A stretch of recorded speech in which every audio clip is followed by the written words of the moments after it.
Keeping up with technology is very important to young people in this day and age.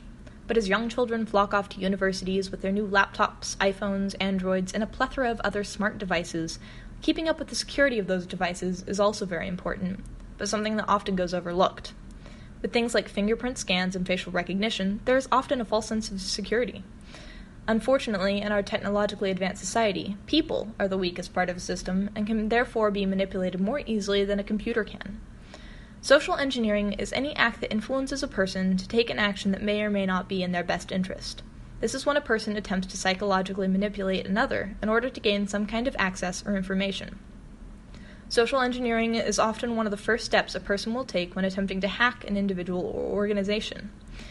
People are, more times than not, easier to deceive than a complex computer system.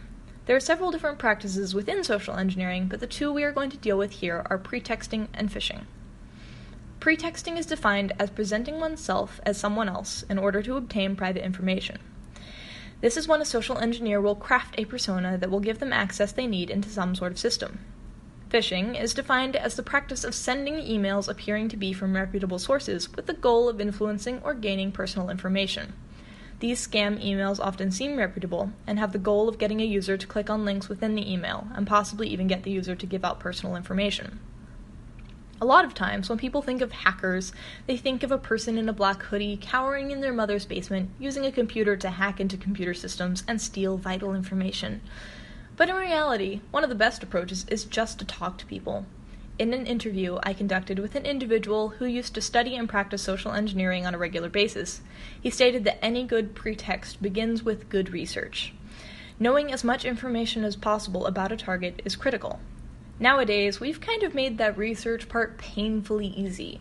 With the amount of information so many people share online, figuring out copious amounts of information about a person just takes a few Google searches and glancing through a few social media accounts.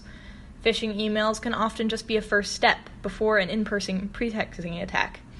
Knowing which people are more likely to click on phishing emails can be a good indicator of who is better to target.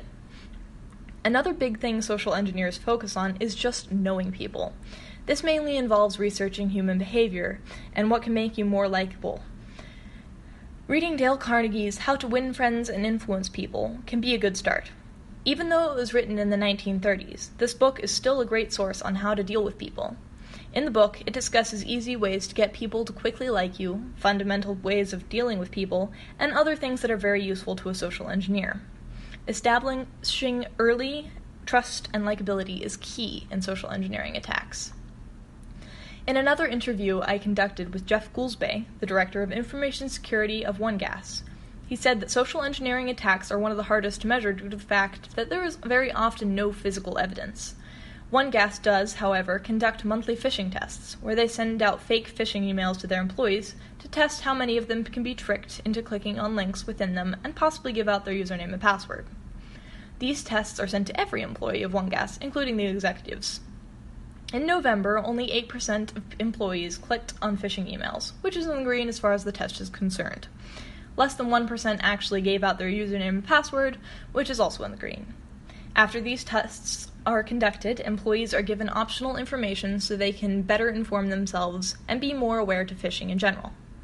The company also flags external emails in order to help employees know whether an email is legitimate or not.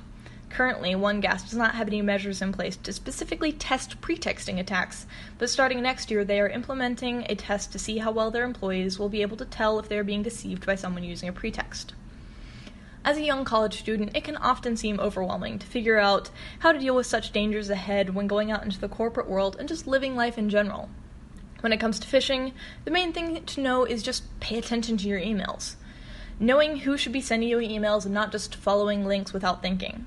If it ever seems that your bank is emailing you or some other reputable source, it is often better to visit their website yourself instead of following links in an email.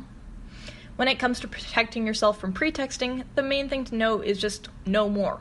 Be aware of information that you readily share to the public, and know what people would already know about you just by using the internet. Knowing more about human behavioral manipulation is also very useful. There are volumes written on human behavior, but even reading something like How to Win Friends and Influence People can help you ensure that you don't make a mistake and give a likable person information for no reason. So, in conclusion, the best way to protect yourself against social engineering in the days ahead is just be aware of it as a threat, and be careful about how you conduct yourself in a professional environment as well as online.